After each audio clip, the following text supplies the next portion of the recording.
All right, welcome back. It was Saturday. We're wrapping up Chainlink here. We got about a few more articles. Let me make this a little louder, actually.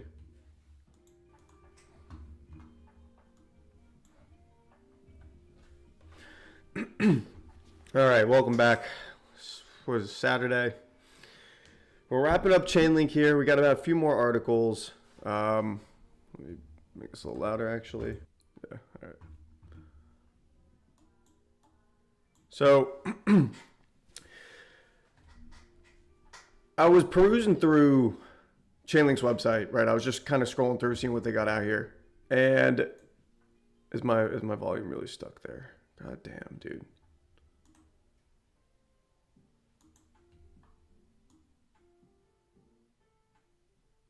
All right. Anyway, what I was noticing is that the case studies that Chainlink has done in the past and that they have featured on their website, there's some pretty big names in there. One of them is Aavegotchi, which is a game made off of Ethereum. It's made by Aave. It's just, kind of like Tamagotchi, but they're trying to bring blockchain gaming to the masses. So, they instituted this game. But there's some other big names on here, right? Chainlink powers the Oracle network associated with the NBA, right? The NFTs that the NBA has, Top Shot, which is an NFT game that allows users to buy and sell trading cards. So just like you'd have trading cards in the real world, the NBA,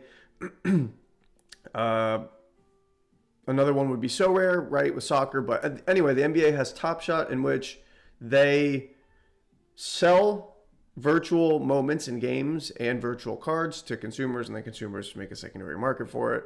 But you also have things like Trader Joe, which is a very popular, market where a lot of tokens are traded. And so just going through this, you can see that Chainlink is very cemented in DeFi oracles and providing data on chain. And a lot of their material is showing that they have this moat that is, allowing them to, they've situated themselves really well where they are now between blockchains, and they are very good at helping those blockchains communicate and also bringing data on chain that blockchains and apps built on those blockchains are going to be using. One very famous DeFi application that does use Chainlink for their oracles is Polymarket. And if you're not familiar with betting on human likeliness or just betting on random events and the masses showing what's likely to occur, there is a market that's out there where people can bet on these events. And so one of them was the election. And so Polymarket provided liquidity and gambling options based on very impactful events. So in this case, the election. And Polymarket needed a way to get the data of what is real world data showing in terms of what these candidates, Kamala and Trump, and what is their likeliness to become president, but also what are people voting on? What are they betting on? What is the spread of that bet? Are people more likely to vote one way or the other?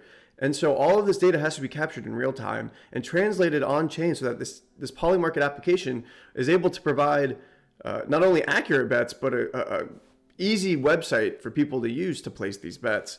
And Polymarket ended up making a huge impact during that election. I think it was like 30 billion or something. Let's look that up. Here we go. Polymarket election.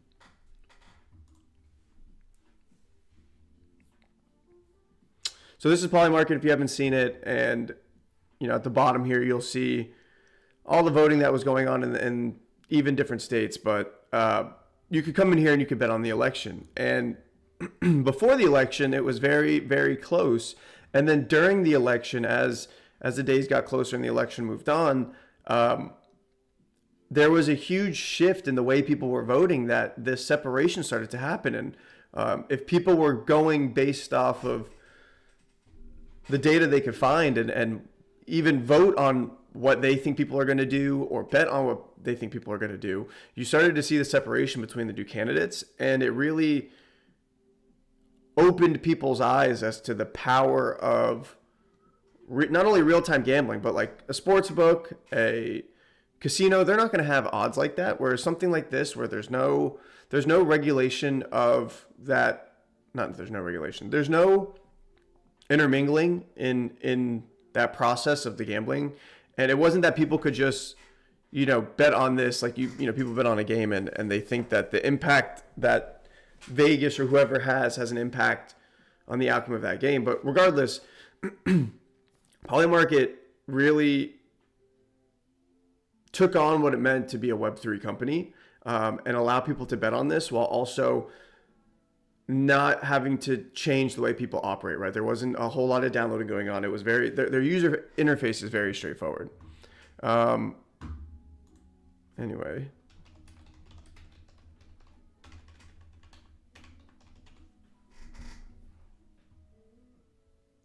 So here's one for Link. Okay.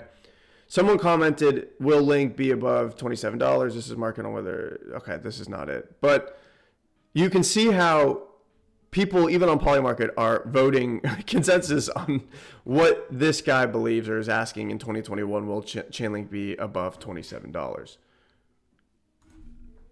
Let's go back. So anyway, with all that being said, we're going to get into the next one today, the 5 levels of cross-chain security. This is probably the last article for Chainlink, unless I find something else. And then we're going to start putting our notes together in our report card for Chainlink. Again, I believe in what they're doing, and I truly believe that there's such a big need for oracles, and that they are the best in the space to be providing that data to these blockchains. But this is in no means investment advice, and I don't, I do have a vested interest in Chainlink, but it's not that we're going to be giving price suggestions out here. It's not that we're trying to, look at this graph. No, we really want to understand what gives these tokens, what gives these companies, if we're doing stocks, like, why are they in business? Why are people using them? Is what they're doing feasible? Does it make sense? And then if all of that shows us a green light, if all of that is like, hey, we're moving forward, then we're going to look at, okay, what is the current price of this asset? Should we buy it? Is it like, then you can start even dabbling with the finance and the investment aspect. But before we get there, we have to understand what we're investing in, right? Like, putting money into an asset, you are now an owner. You're not just gambling. You own that asset. And personally, I don't want to be buying something or anything that I don't know anything about, other than that I'm hoping other people think it's worth something too. But I digress.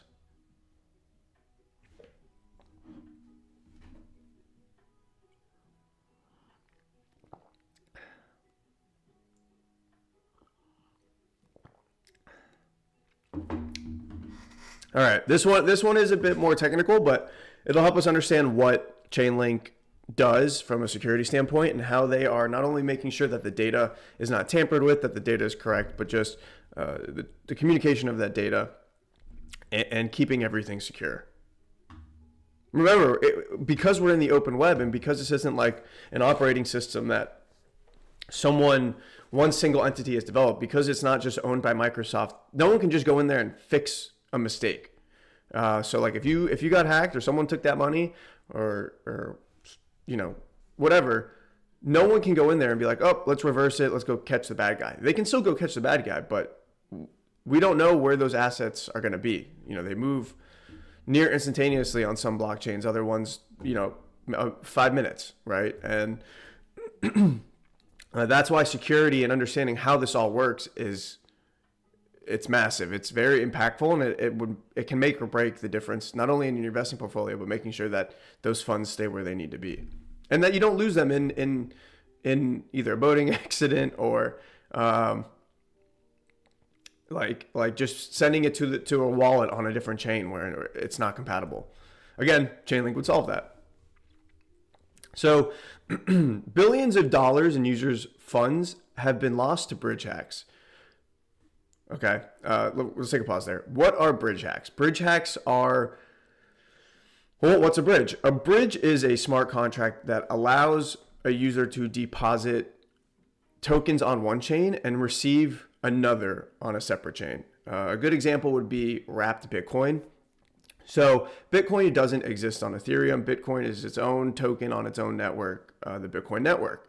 But people want to have the value of a Bitcoin or something that looks like Bitcoin on Ethereum, just so that when people are trading or people are holding assets on Ethereum for whatever reason, they want to be like, oh, I also have a Bitcoin, and just have it all on Ethereum.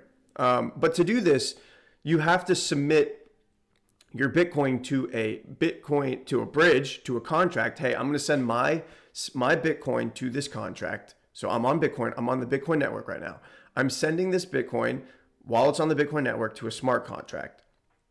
That smart contract needs a way to either talk to another smart contract that's going to mint this equal Bitcoin on Ethereum, or it needs to just be able to communicate with the other chain itself. So it depends. Not only the bridge contract, the bridge contract itself, but it also depends on how many steps in between the two chains are going to take place. So you deposit Bitcoin into this Bitcoin smart contract that's going to act as a bridge. And then you have another contract on Ethereum that then takes this response. Okay, we see that you've deposited one Bitcoin in this smart contract on the Bitcoin network. We're going to look at what wallet it came in at, and we're going to look at what wallet you want it to go to on the Ethereum network, right? They could be two different wallets. They're going to have two separate addresses. And it says, okay, because you sent Bitcoin on the Bitcoin network, we're going to give you an equal amount of W Bitcoin, WBTC on Ethereum. The W stands for wrapped, okay? Wrapped just means that it's put in this box so that it can now operate on this new blockchain. Bitcoin is round, Ethereum is square. And so we just took the circle that is Bitcoin and put it in a square box on Ethereum and said, hey, everyone, look, it's Bitcoin. And so because of this, you can't have the Bitcoin on the Bitcoin network be used, take out of that smart contract while you have this wrapped Bitcoin. That would mean you made money out of thin air. You made one of these Bitcoins out of thin air because one has to be locked up while the other goes out. And so while they're locked up, while they're in these contracts, you can have these hacks occur. You can have people figure out a defect or a bug in the smart contract that's holding these dormant Bitcoin and stealing them. Or they could either put something on the interface that, hey, we're gonna have you think that you're putting in the new wallet address, or think you're doing all these things on your computer, and then once this smart contract gets a big enough deposit, we're gonna pull it out, right? So there's a bunch of different ways these hacks can occur, but the main point from that is that people have lost billions of dollars due to these bridge hacks. Beyond harming individuals, these losses slow industry adoption and undermine Web3's efforts to create a robust on-chain economy where trillions in tokenized assets are seamlessly transacted on a daily basis. Cross-chain exploits can be avoided if the industry moves away from centralized and single network bridges toward a defense-in-depth cross-chain solution featuring multiple layers of decentralization and on-chain risk management. This blog outlines the 5 levels of cross-chain security and showcases how Chainlink CCIP sets a new industry standard in cross-chain communication, capable of supporting a secure and scalable cross-chain economy for both DeFi and traditional finance. Again, this goes back to the point of traditional finance or banks, fintechs. They're going to have these private blockchain solutions. They're going to have their own private blockchains. And even from getting those assets to the open DeFi world, you want to make sure that no bad actors can see into the private chain, that they can gain access to the private chain, that the data being transmitted between private and public chains is secure. Not that they'd have HIPAA, but PCI data, so payment card information. You don't want that information getting out. You don't want bank account numbers. You don't want all these private, game-changing information that would allow a hacker to get in and steal that money. Because again, remember, once it's in there and it's taken out, you might be able to see the trail and get to the bottom of, the story at some point in time. But once it's gone, it is hard to track down from then on, and you don't know where it's going to be moving. So the level one of cross-chain security is centralized. The most basic cross-chain solution is one where a single entity utilizes a single server that's secured by a single private key. So let's unbox that. The most basic cross-chain solution is one where a single entity, so I don't know, we're gonna say Amazon. The most basic cross-chain solution is one where Amazon uses a single server. So this means you log into Amazon and their website is only on one server. It's on one computer, right? Everyone's trying to use this one computer at one time. Now, obviously, we know that wouldn't work for Amazon with streaming, with all the data that's needed to buy and order things. That wouldn't be possible. But you can now imagine that this is why this is level one. You have a single entity that's on a single server that's secured by one thing and one thing only. It sounds like it's going to be slow. It sounds like it's very insecure, and it sounds like it's just not scaled. It's not to scale. It's not at its final state. And so this architecture, this one little bubble thing, introduces a variety of critical attack vectors, creates single points of failure, and presents conflicts of interest that put user funds at serious risk. So in that example with Amazon, imagine all of Amazon's being run on this little laptop that's standing on this little table, this little server, and everybody's trying to use this one website. You can see how that would bog down the website. So if I'm a competitor, I might want to, if I know that your website could go down, I might be waiting for an influx, I don't know, Black Friday, and okay, this is when we know they're going to go down, and we're going to capitalize on this and get more people to our website because people can't buy stuff on theirs. If there's only one point where these users or these hackers need to get in, if it's only one computer versus 20 servers, 20 different computers, they already know once they get through the first wall, they're into your system. So this is just showing that a centralized setup, a very small and condensed setup, poses a lot of risks to a blockchain, a business, an Oracle network. And so centralized cross-chain solutions ultimately undermine the advantages that Web3 provides over existing Web2 solutions. I agree. There's new capabilities in what Web3 websites are able to provide with those attack vectors, right? And we don't need to go into depth about decentralized architecture, but the main security benefit of something like Bitcoin or Ethereum is that because no one person owns it, it's not located in one place. If one of the computers, we're just going to call them computers, one of the miners, one of the stakers, one of the computers on the Bitcoin or the Ethereum network, one of the ones that are helping drive this network along, if they vanish, if a government came in and took them away, or the computer broke, you don't lose the network, right? The network stays up. Bitcoin, Ethereum, it's decentralized. It has many roots, and there's other computers on the network that can keep it up.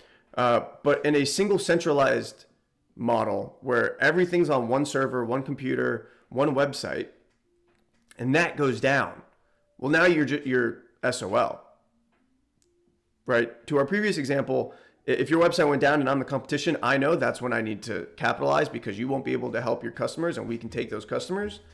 And so by allowing these blockchains to be decentralized, because one of their key fundamental driving factors is that they're decentralized, that there is no master key to this whole system, by distributing the servers and all the compute and all the different computers on this network, you make those attack vectors less and less prevalent, right? It's everywhere and nowhere all at once, right? The network it gains from people adding to the system, but it also doesn't lose as much when people leave. It's actually a weird counter positive. I don't even know how to describe that word. It's like it sounds negative, but it actually helps it in a smaller, in a less negative way. Whoops. Here's a good example of that. You have a centralized server on the left, one server, one infrastructure provider, one location, one operator. You then have a distributed model where you have a wild number of servers, you have one infrastructure provider, you have a bunch of different locations and one operator. And then lastly is the fully decentralized model where it's any number of servers, infrastructures, providers, locations, operations, you name it. And so to our point earlier, when you were decentralizing this model, when you were distributing the computation over different areas, you are adding an added layer of security that a centralized model can't or won't ever have.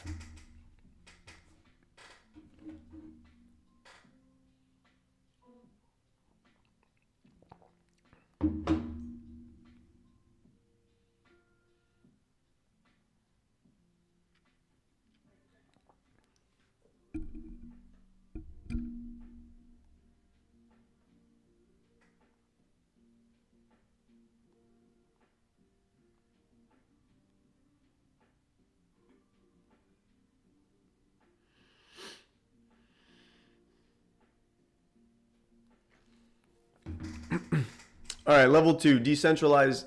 Whoa. Level 2, decentralization theater. Decentralization theater is when a protocol creates the appearance of decentralization without actually being meaningfully decentralized. This often takes the form of a single entity maintaining control of 2 or more servers to give a false impression of decentralization. Excuse me. This cross-chain design is especially dangerous because it projects a false sense of security, which may lead to users relying on solutions that they normally wouldn't use if they had a full disclosure of their centralized design.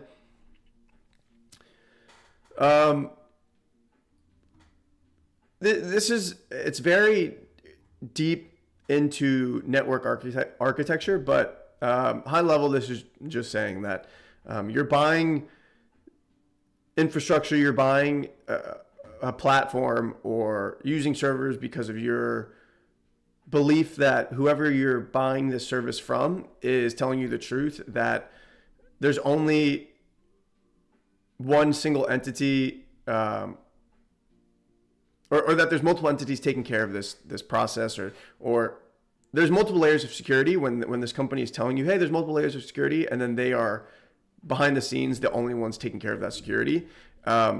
It's theater. It's fake. And so what this is saying is that cross-chain is so dangerous because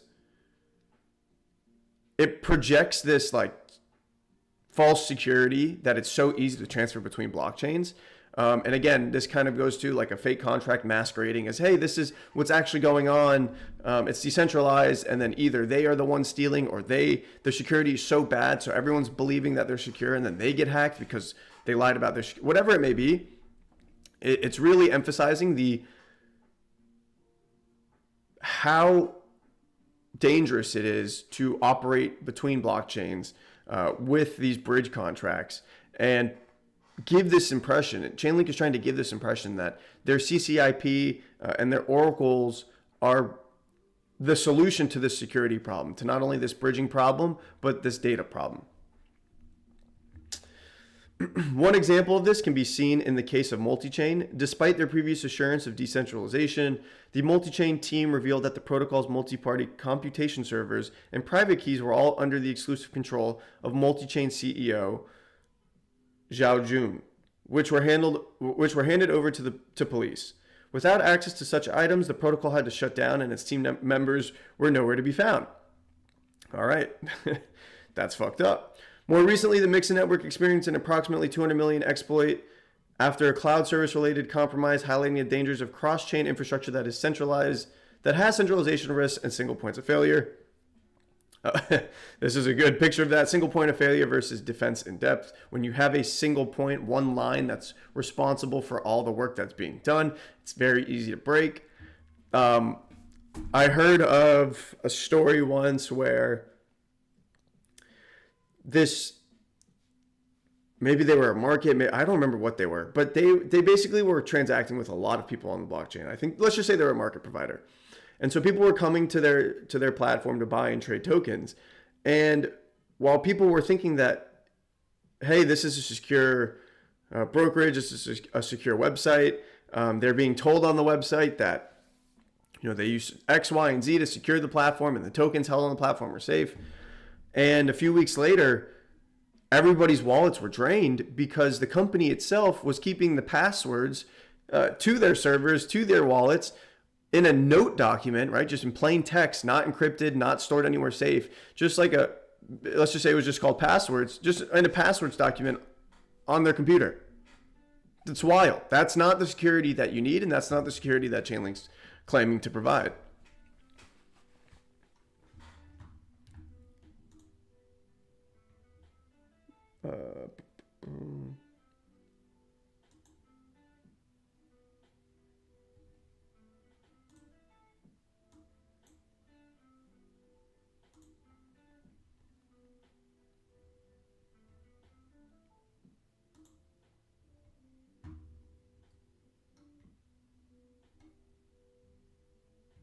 All right. A single decentralized network made up of independent node operators with distinct private keys is a clear step change improvement in security from level 2. However, a single monolithic network simply cannot scale to support a cross-chain economy with heavy transaction volumes, much in the way that a single blockchain is unlikely to support the whole of Web3. We've talked about this before, where there's going to be different chains for different things. Think about cars. You have different cars for different activities. A Jeep is more off-road than a Bugatti. A Bugatti is more of a sports car. Then you have sedans. You have all-purpose vehicles. You have different cars in this one category of car, but you have different car manufacturers and different types of cars for different things. This is also going to be, or how people believe. I think we're at a point now where we can all agree that it's going to be this way, but some people feel very differently, mostly about Bitcoin, that you're going to have all these different blockchains for all these different purposes. And one blockchain, Bitcoin, the Bitcoin network, can't support everything that needs to be or that can be done on blockchains. And a lot of Bitcoin maximalists, Bitcoin maxis believe is that, yeah, Bitcoin can handle all this. It can be built out in the future, which that might be true. But you also have the sticking costs of these other chains, people already on them, onboarding users, these network effects where people get on the network and they're not going to want to move to other chains.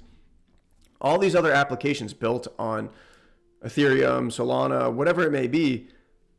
And so you're going to have this multi-chain thesis. You're going to have people on different networks. Could they all go back to Bitcoin? Theoretically, yeah, in the future, for sure. But because of how we operate as humans, that is very unlikely. And you're going to have more blockchains that pop up to serve specific niches or layer 2s to support these niches. The other concern to look out for is the decentralized network having a large dependency on a single infrastructure provider, such as a cloud service. According to Cisco intelligence company Thousand Eyes, according to Cisco network intelligence company Thousand Eyes, there were 15,000 cloud outage events in 2022 alone. That's a lot. If you're a big business or even a small business and you're storing your data on the cloud, or let's even say that it's how your HR platform runs, who knows, that 15,000 cloud outages happened in 2022. So we are very reliable, or we're very reliant on cloud by itself. But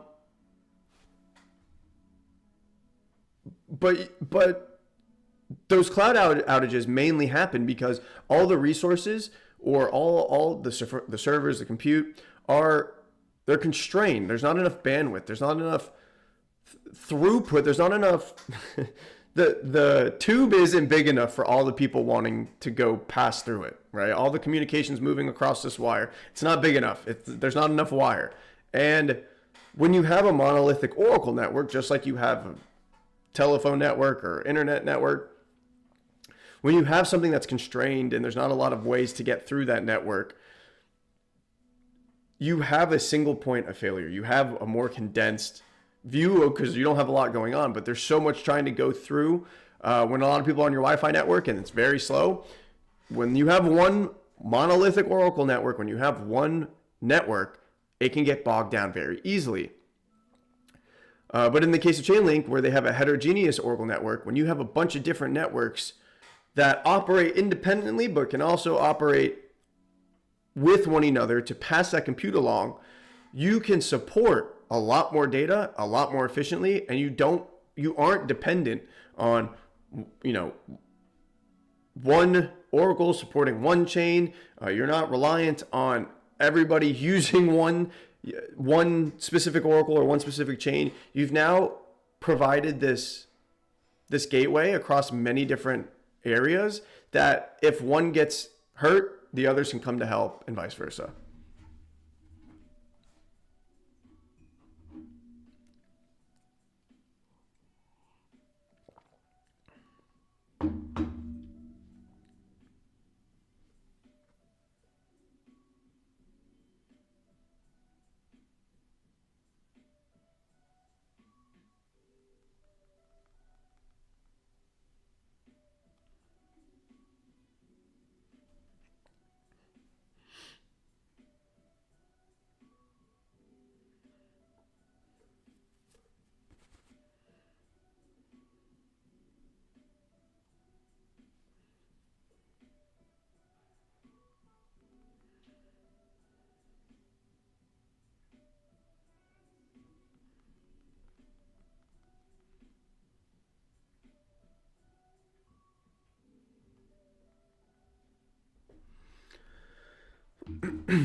What's up?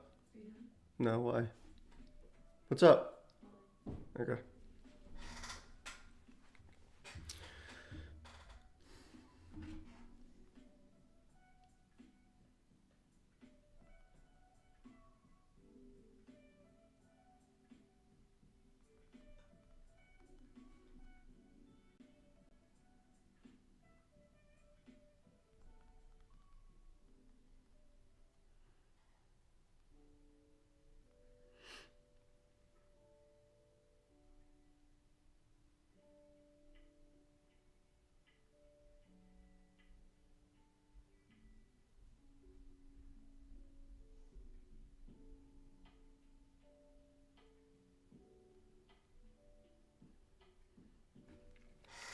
All right, level 4, multiple decentralized networks.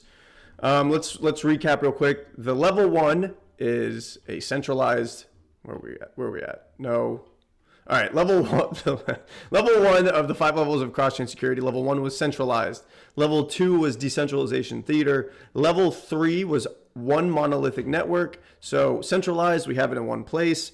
Decentralization theater is masquerading that you're actually decentralized when you're not. Level 3 is one monolithic network. One monolithic network being there's one place that everything takes place and it's very slow. Level 4, multiple decentralized networks.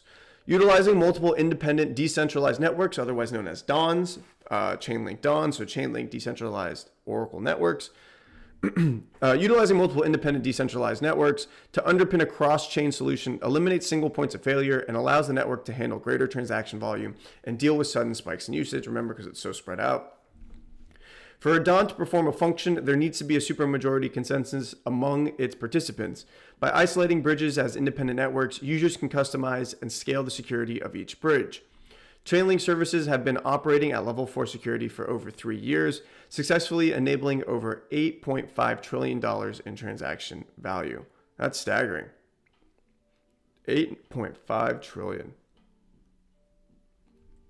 However, due to the complexity of cross-chain transfers and the massive amounts secured, additional risk management techniques are necessary to establish a universal cross-chain standard that can support trillions of dollars in value flow.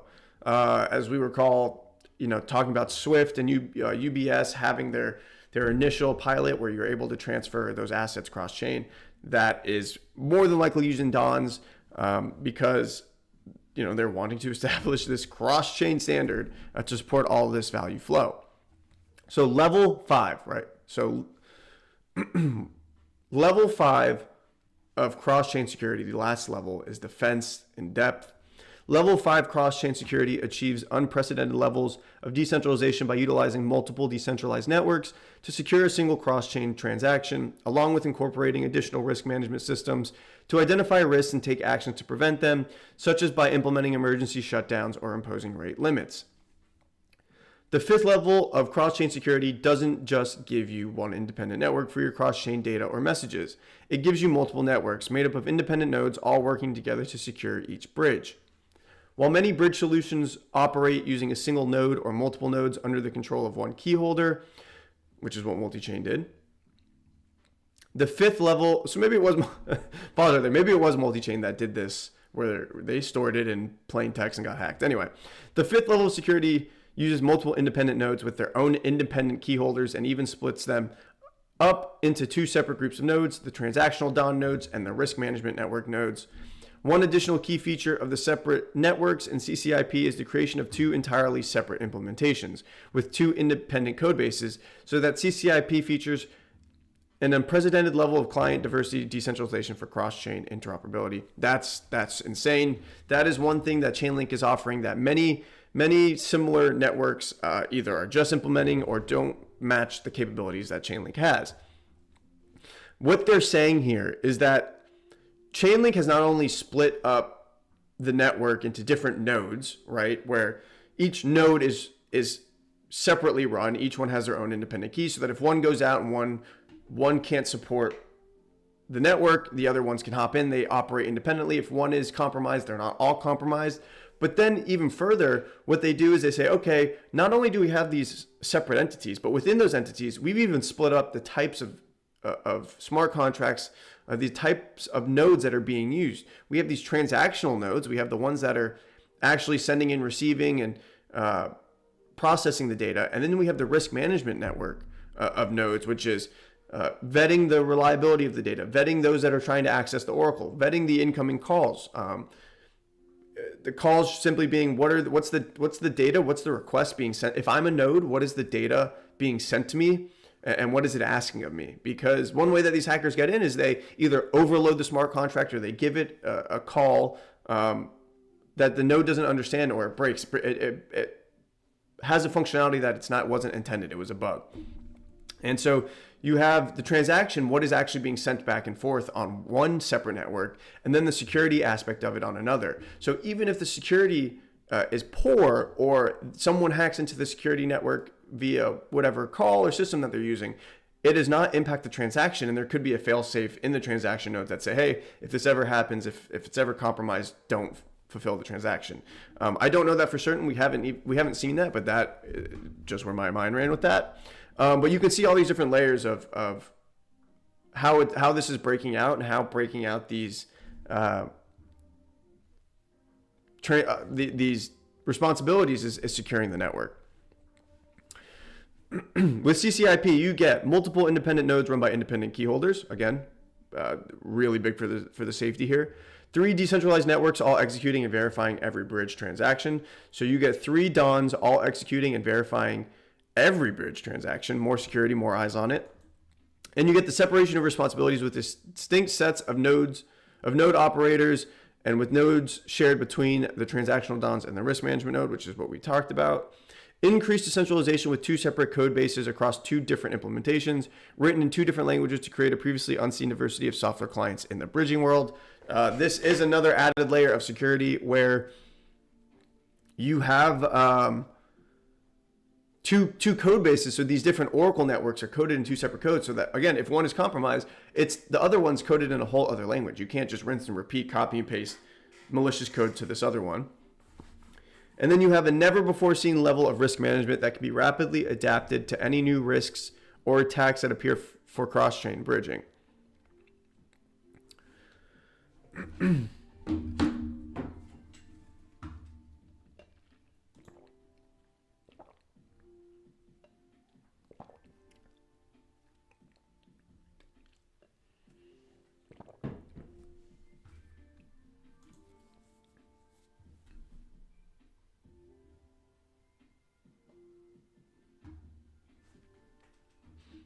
Taking a little break here.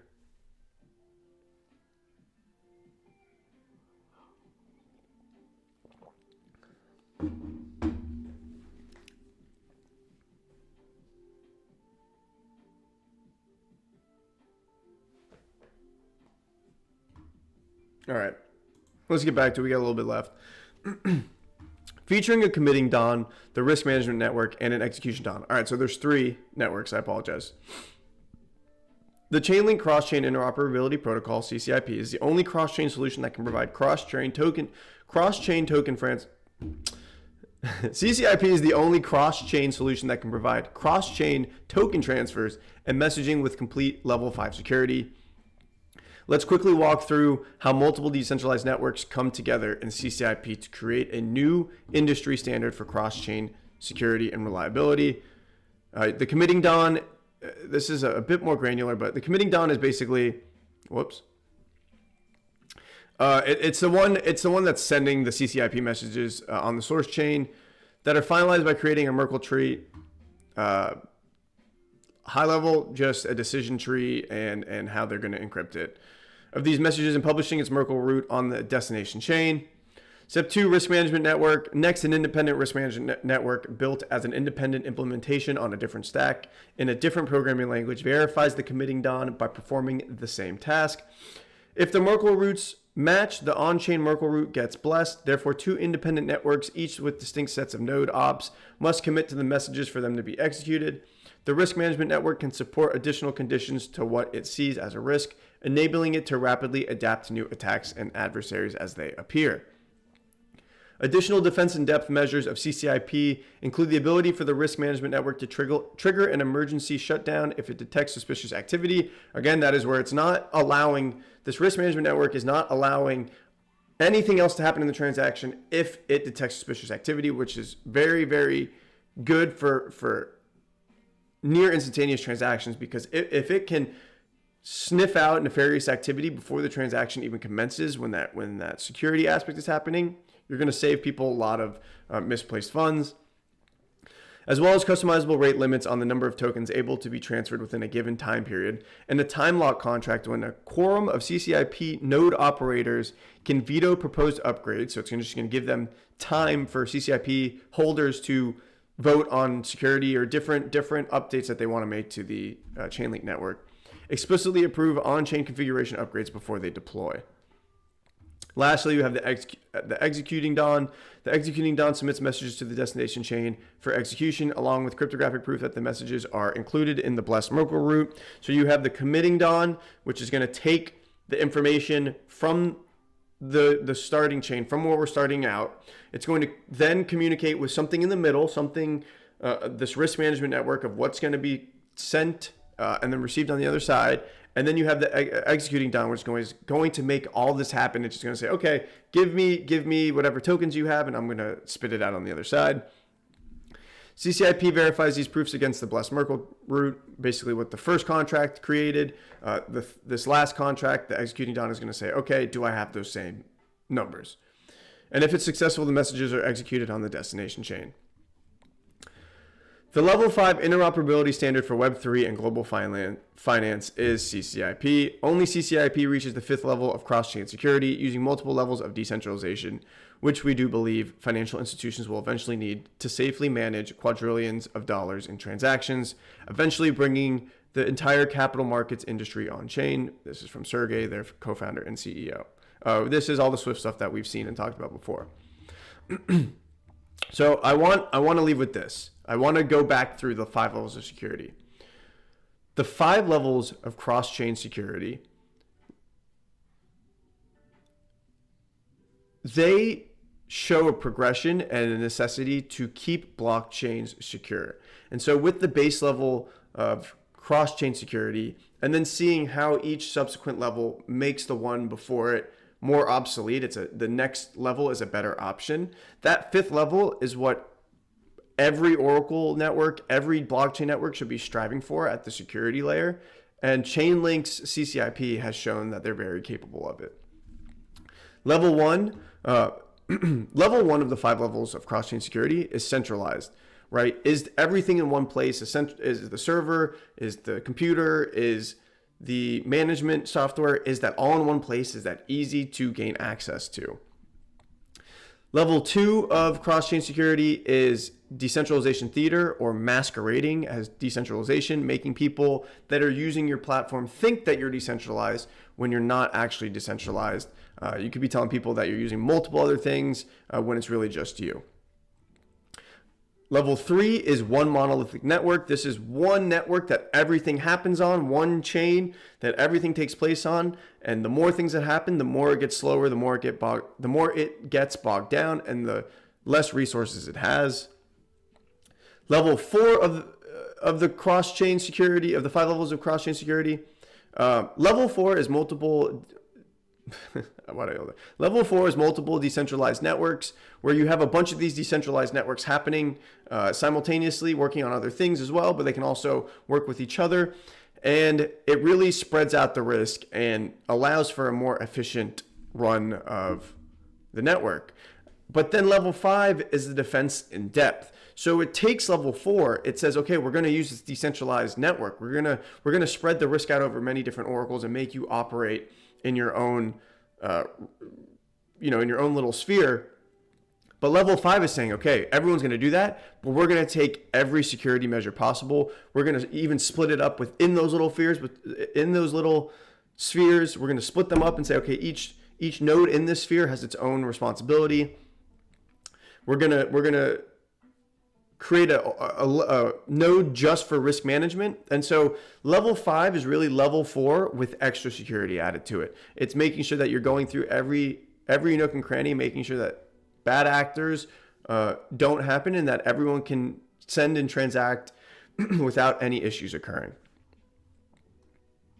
And yeah, that's it. So thank you. What are we at? 47 minutes. Thank you for joining this evening or this morning. If anyone's out there, I think I got one. It might be me. I don't know. But yeah, shout out, subscribe. See you guys next time.